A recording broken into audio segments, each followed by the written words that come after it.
tanto o que você quer da vida, o que importa é o que a vida quer de você. Essa é a ideia central que eu quero discutir com você hoje, falando aqui de erros, fracassos e superação. Seria tão gostoso se na vida da gente a gente já nascesse sabendo escrever, ler, falar 15 línguas, jogar futebol super bem, conquistar todas as garotas ou garotos, se a gente já performasse sempre com excelência e a gente aprendesse a fazer aquele bolo maravilhoso de primeira, não é? Pois é, não é bem assim. O nosso cérebro tem um mecanismo chamado sistema de recompensa, bem aqui no lado, chamado núcleo accumbente. Nosso sistema de recompensa fica muito feliz quando vê alguma cena bonita, quando escuta uma palavra gostosa, quando a gente come algo bom, quando a gente inspira um perfume gostoso ou recebe um abraço. E o nosso sistema de recompensa é muito ativado quando a gente aprende a fazer alguma coisa bem feita. É por isso que nas escolas a gente vê criancinhas pequenininhas que quando aprendem a fazer um desenho, quando aprendem a engatinhar direito, sabe? Quando conseguem ficar de pé, elas ficam muito felizes, porque cada pequena conquista é um sinal para o cérebro que nós estamos evoluindo.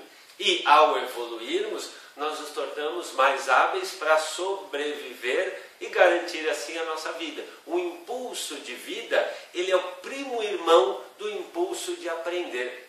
E é por isso que a gente tem que fazer as pazes com o que a gente chama de erro. Porque o erro nada mais é do que um sinal daquilo que não tem que ser feito. Isso não quer dizer que a gente seja leviano ou indiferente quando erra. Muito ao contrário.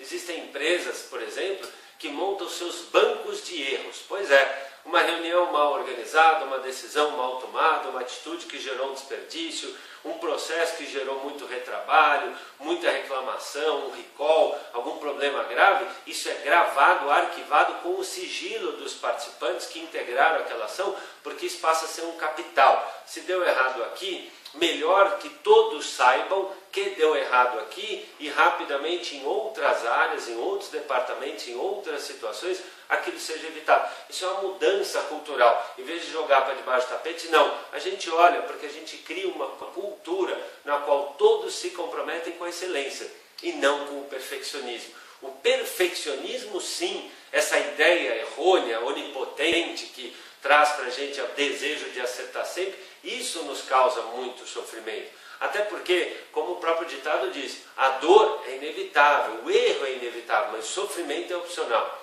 E qual é a diferença? Quando eu aprendo rápido, quando eu percebo rapidamente como mudar de ideia, quando eu vejo que algo não está dando certo e eu consigo mudar a decisão, a estratégia, a técnica, o time, ou mesmo qual é o fluxo de demandas, aí não houve erro, houve um sinal daquilo que tem que ser mudado. Isso vale para a relação familiar, isso vale para as relações profissionais. Se a gente tiver mais leveza e mais flexibilidade para entender que erros são sinais que a gente vai percebendo ao longo do caminho, e a gente tiver a mesma leveza para conseguir mudar de opinião, mudar de técnica, de método, de estratégia, a gente consegue ter uma vida muito mais produtiva. É claro que isso por vezes é doloroso, porque nós temos dentro de nós o apego. O desejo de ter aquilo que é nosso, a minha ideia, a minha decisão, a minha estratégia. Mas na prática, se a gente quer ser um profissional de alta performance, a gente tem que ter como ápice, como aquilo que é mais valioso, acertar. Acertar para o time, não para a minha vaidade. A pessoa muito preocupada com a sua vaidade, ironicamente, acaba até sendo mal vista. Quando a gente fala em superação, a gente está vendo justamente essa atitude de pessoas que entenderam que erros, adversidades, dificuldades, limitações fazem parte da vida. E se eu não tenho como negociar com as vicissitudes, o que eu posso negociar é com as minhas verdades. É por isso que Newton Bonder, no livro Alma e Moral, tem uma citação que eu gosto muito, que ele fala que o apego a uma tradição disfuncional é uma traição ao si mesmo. O que significa isso? Quando eu me apego a uma coisa que não funciona, só porque é minha, só porque eu criei, só porque saiu do meu departamento, só porque eu li no meu MBA, porque eu que falei na reunião, eu estou me apegando a uma tradição que vai me levar a bater a cabeça na parede. Isso não é perseverança, isso não é superação, isso é cabeça dura, que não serve para nada.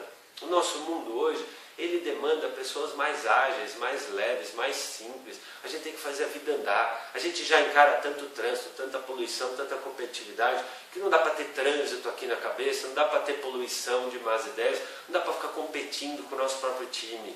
A gente tem que deixar as ideias fluírem no time, a gente tem que jogar para o todo, a gente tem que saber se unir em torno de uma causa. E qual é a causa? Todos estarmos bem, a nossa organização ter perenidade, o cliente ser bem atendido, é aquele que funciona. E quando a gente vê assim, a gente fica menos preocupado em errar, porque a gente entende que a gente está num time que se apoia, a gente entende que a gente está num time que dá força um para o outro. A gente entende que se a gente errar, a gente vai ter do nosso lado gente que nos apoia e nos dá o quê? Alicerce. E a gente aprende com a experiência. Assim como uma criança vai aprendendo com algum sofrimento, assim, quando ela esbarra numa mesa, um profissional também vai aprender e às vezes vai esbarrar um no outro, vai ter conflitos, mas não necessariamente confrontos. Vai ter dificuldades, mas não necessariamente angústias. Vai ter diferenças, mas não necessariamente rivalidades.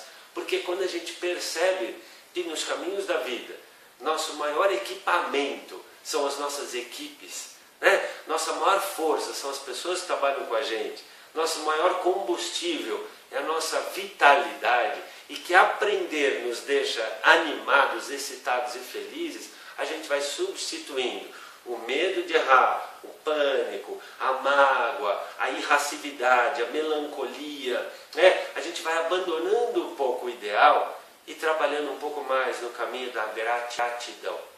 Gratidão com as experiências, gratidão com as ideias do outro, gratidão com as quedas que nos fizeram mais fortes, gratidão com aquilo que nós pudemos hoje perceber, mas ontem não tivemos, e principalmente uma espécie de uma gratidão de pensar que o futuro a nós pertence. Mário Quintana tem uma frase muito linda falando da adolescência. Ele diz assim: adolescente, olha, a vida é nova e anda nua, vestida apenas com o teu desejo.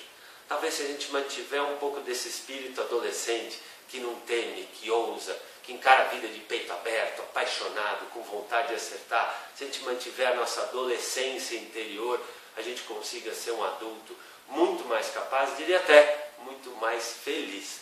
Fica aí o convite. Como é que está o adolescente dentro de você? Porque a tua vida está nua, vestida apenas com o teu desejo. Um abraço, sucesso e felicidade.